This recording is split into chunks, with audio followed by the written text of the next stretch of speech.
Semua, selamat datang di podcast Suara Bangsa. Di podcast ini, kita akan ngobrol santai tapi bermakna tentang isu-isu kebangsaan di negara ini. Sebelumnya, perkenalkan ya, aku Putra Dharma, host yang akan menemani kalian hari ini. Seperti yang sudah disampaikan tadi di awal, kita bahkan bahas topik yang lagi hangat dan penting nih, tentang tantangan kebangsaan masa kini. Tantangan kebangsaan masa kini, apa sih itu Kak?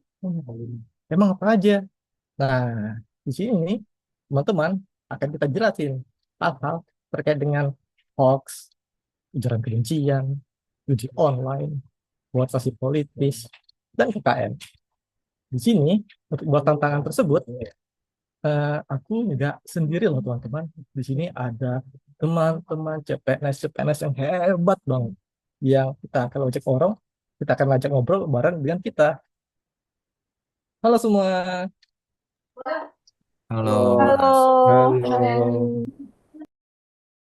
kita sapa satu-satu yuk. Di sini ada Kak Rahma, halo Kak, Oh, ada Kak Malik, halo Kak Malik, Halo Mas Putra, halo semua. ada Kak Kamar, halo Kamar, Halo semuanya, salam kenal. ada Kak Noval, Kak Noval, Halo Kak, salam kenal semua. dan yang terakhir Kak Patricia. Halo Kak Patricia. halo. Nah, kita sudah kenalan kan? Yuk, kita mulai dari pembahasan yang pertama tentang hoax dan ujaran kebencian.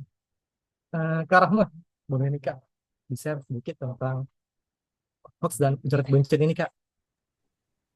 Si Mas Putra atas kesempatannya. Menurut aku, hoax itu udah kayak makanan sehari-hari di sosial media. Banyak orang share tanpa cek fakta dulu. Yang lebih parah, hoax sering dibungkus dengan ujaran kebencian. Bikin masyarakat jadi terpecah belah. Wah, bener banget. Aku pernah lihat berita palsu soal isu agama yang langsung viral. Padahal itu bisa picu konflik horizontal loh. Kita butuh literasi digital yang lebih kuat. Dan jangan lupa teman-teman, algoritma media sosial ini kadang malah memperkuat yang namanya efek echo chamber. Jadi kita cuma lihat konten yang sesuai dengan pandangan kita aja. Dan nantinya makin susah loh buat terbuka sama perspektif lain. Waduh, ternyata ngeri juga ya teman-teman. Jadi solusinya gimana dong Kak? Nah, itu dia solusinya edukasi. Kita bisa mulai dari sekolah, kampus, komunitas. Kita bisa ajarkan cara cek fakta dulu dan pentingnya untuk berpikir kritis. Oke, jadi begitu ya Kak. Baiklah. Selanjutnya kita bahas tantangan selanjutnya ya, yaitu judi online. Nah, Kak Amar, gimana Kak? Kakak punya insight nggak Kak? Atau pengalaman terkait dengan judi online ini Kak? Wah, mungkin kita akan bahas ini secara dalam ya nantinya. Nah, iya jadi betul Kak Putra, judi online itu sekarang masih sudah sangat marak sekali, bahkan di kalangan anak muda yang sudah banyak sekali terjebak. Nah, dampaknya itu juga bukan secara finansial saja ya, tetapi juga secara mental dan sosial. Aku juga pernah baca tuh banyak berita-berita soal kasus bunuh diri karena utang judi online. Jadi kayaknya ini udah darurat banget ya. Tapi sayangnya penanganannya tuh masih sangat lemah. Nah, sebagai CPNS nih, aku lihat tantangannya juga ada di regulasi dan juga penegakan hukum. Situs judi online ini bisa saja muncul lagi dengan nama-nama baru. Untuk itu, kita butuh kerjasama lintas sektor. Jadi gimana dong Kak? Apa kita masih butuh tambahan regulasi yang lebih ketat? Atau kita harus terus melakukan edukasi kepada masyarakat ya? Ya, betul sekali Kak Putra. Kita harus tetap mengedukasi masyarakat serta juga membuat regulasi yang pas. Nah, tetapi kita juga harus memikirkan alternatif juga. Alternatif apa? Alternatif hiburan yang sehat untuk anak muda di zaman sekarang ini. Begitu Kak Putra. Oh baik, terima kasih Kak. Sekarang kita masuk ke polarisasi politik dan sosial ya teman-teman. Kak Malik. Nah, Kak, boleh diceritain ke teman-teman Kak yang masih bingung apa maksudnya nih Kak? Oke, baik Kak Putra. Bisa kita lihat polarisasi makin terasa menjelang pemilu. Orang-orang jadi gampang marah, saling serang di medsos. Padahal beda pendapat itu wajar kan? Betul, Mas Malik. Beda pendapat itu hal yang wajar. Tapi sayangnya banyak oknum-oknum elit politik ataupun pejabat kadang manfaatin polarisasi ini buat kepentingan mereka sendiri. Dan yang jadi korbannya itu adalah masyarakat loh. Nah, makanya kita itu butuh ruang dialog yang sehat. Podcast yang kita lakuin saat ini tuh bisa jadi contoh. Ngobrol beda pandangan, tapi kita tetap saling menghargai. Ternyata gitu ya Kak. Penting buat kita untuk jaga komunikasi yang inklusif dan terbuka. Oke, next nih. Kita lanjut ke senjangan ekonomi ya. Kak Noval, apa sih Kak maksudnya senjangan ekonomi Kak? Pandangan Kakak gimana nih Kak? Wah, kalau pandangan saya, kesenjangan ekonomi itu makin ke sini itu makin kerasa, Kak. Jadi di kota-kota besar, kita bisa menemukan banyak orang hidup mewah. Tapi di daerah terpencil, akses pendidikan dan kesehatan layak saja masih minim. Benar banget. Ini tuh bukan cuma soal uang, tapi juga soal kesempatan.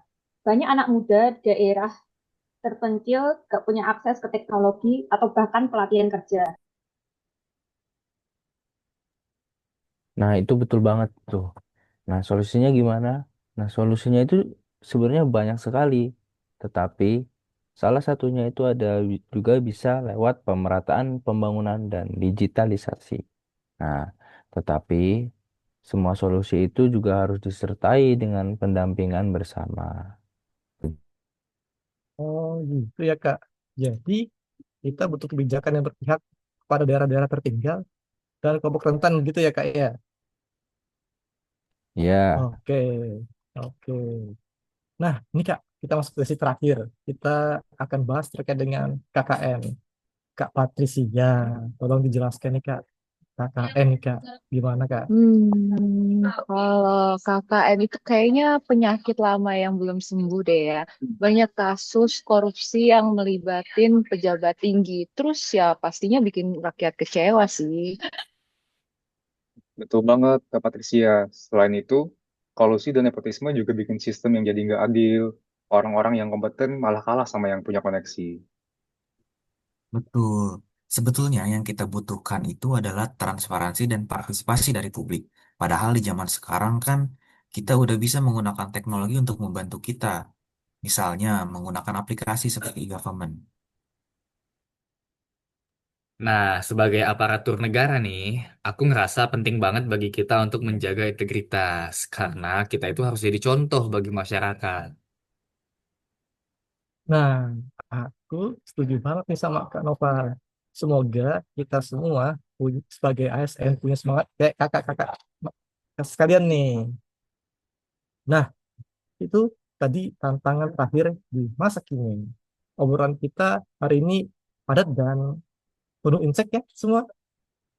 Mulai dari hoax, ujaran kebencian, judi online, polarisasi politik, kesenjangan ekonomi, sampai ke KKN. Tentu saja, semua tantangan ini butuhkan kerja sama dari kita semua. Benar banget, kita bisa mulai dari hal kecil, kayak cek aja dulu fakta sebelum kita share. Atau dukung kebijakan yang adil dan inklusif. Dan jangan lupa, tetap kritis tapi tetap santun.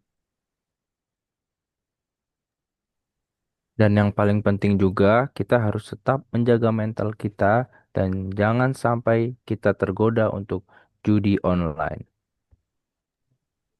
Nah, kemudian sebagai ASN, kita itu harus jadi garda terdepan untuk perubahan. Dan kita semua itu punya peran dalam membangun bangsa. Oke, terima kasih ya buat semua teman-teman yang sudah dengar kita hari ini. Sampai jumpa di episode podcast Suara Bangsa kami berikutnya. Yuk, tetap semangat, tetap peduli, dan tetap cinta Indonesia. Dadah. Dadah, Dadah. semangat.